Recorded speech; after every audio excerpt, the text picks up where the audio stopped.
Oh my, she fell. Oh, I hope she's okay. Oh my gosh.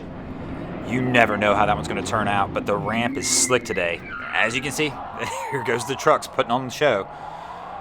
Smoking it out down here, player. But I guess we're going to start it off fast. Welcome back, guys, to the greatest show on earth, and that is the Miami Boat Ramps channel.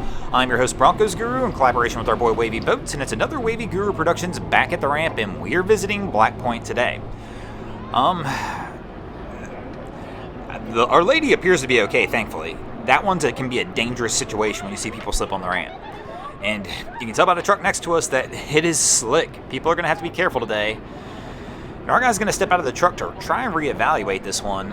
And they tried to power off on the last one, actually. So they used the boat to kind of give themselves a little bit of a head start, but I think they killed it just a little too early. So he's talking to our guy, and they're probably just trying to figure out what the next bestest approach is going to be here. So he's heading back to the helm, and he's heading back to the driver's seat. So I'm assuming we're going to see another attempt at powering this off, using the boat's power to try and assist the truck in getting this thing out of here. Yep, and here we go.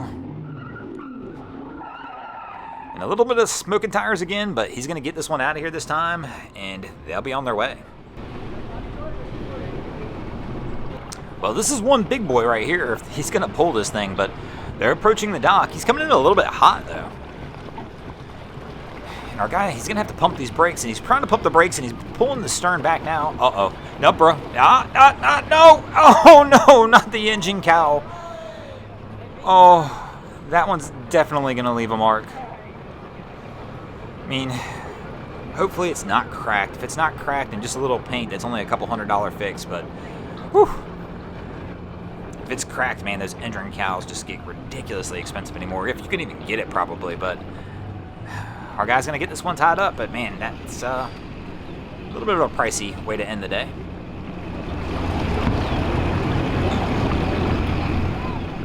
And our crew's approaching the dock, and the wind and current's been a little nasty today. That's why they're having to come in pretty bow heavy on this one to try and even just get in there and fight that current. And we've got some hands off on the dock now, so that should lead us to getting some assistance. But he doesn't have a mid-cleat line and only the bow line, and it's going to pull him sideways. And guys, you're going to have to fix this one quick because there's a couple boats over here beside him. And, he doesn't have a long enough stern line. And they're going to get trapped sideways in between. Oh, no, don't. They're about to run into the engine on the back of the other boat. The Suzuki motor right here. Oh, and they're pushing it. Oh, so all we've got is the bow line. There's not a whole lot of room. He's kind of trapped in between two boats now. And man, he's got a stern line that's 5 foot long. Don't go cheap on the lines, guys. Don't skimp yourself out. If you've got a 30-foot boat, you need 40 or 50 foot with their lines.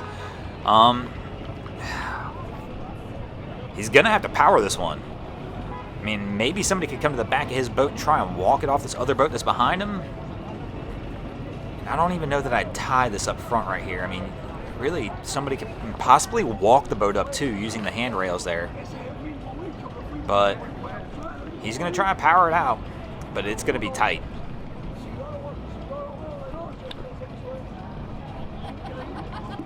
And these guys, I mean, he's making it. They may make this one work, actually. That was a tight space, and that's a pretty good job getting this one out of there. It doesn't appear he hit the boat behind him, but I'm pretty sure they hit that motor on the boat in front of them. But that was a tight space to get into, and fortunately for them, they were able to get out of it.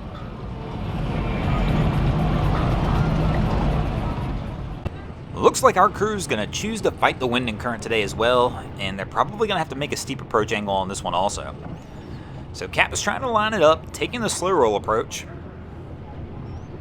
And we're going to go ahead and turn in, but I thought he was going to go to the other dock on the right. If he's going to come to this inside one, he's going to have a little bit of trouble now because he's going to need a pretty steep approach angle because the current's just going to grab the stern of this boat and carry it. And so he's trying to get the bow. We got somebody on the dock, so they might be all right. But oh no, he left with only a bow line. That's not good. He's going to struggle like everybody else has down here today now. They're trying to get the stern line off, and that's definitely not one way I'd want to be straddling the pole. They drop the line in the water. He gets it, but man, it's a big, heavy boat. He's going to struggle a little bit. Oh, and we're going to hit the dock with the bow too. But my man's going to start pulling this thing back over. He's going to get a little bit of extra help as one of the other crew members jumps off the boat, and they should be able to get this one tied up.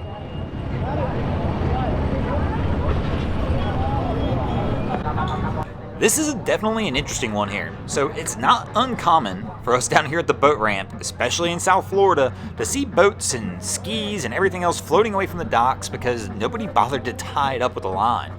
And even a couple of the people on the dock here, you can see behind them, actually tried to grab this boat because they thought it was floating away, but my man's actually just using the trolling motor.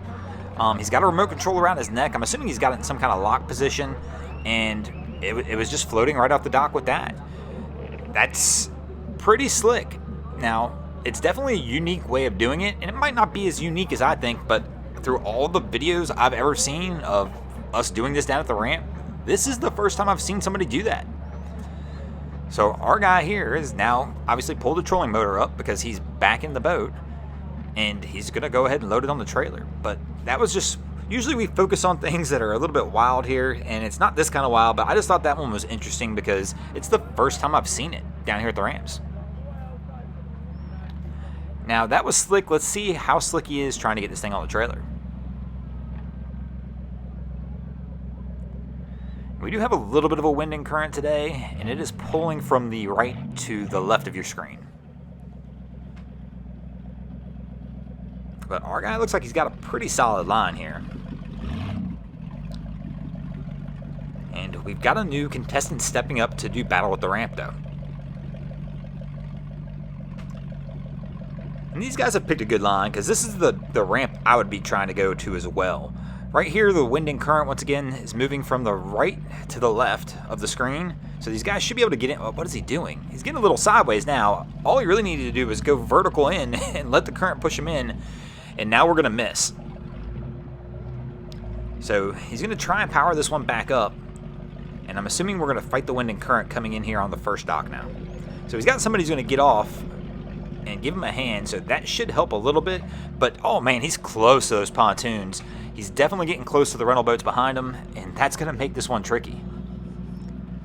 So with somebody on the dock, though, it's going to be fortunate. This guy will help walk him up. And you can tell by the gestures there, he got a little tense when he was trying to do this. Oh! And we're going to throw a little scuff in at the end just for good measure. Our guy's telling him just to walk it on up, but he's going to power the stern on in on this one, and that should be good enough to bring these guys home.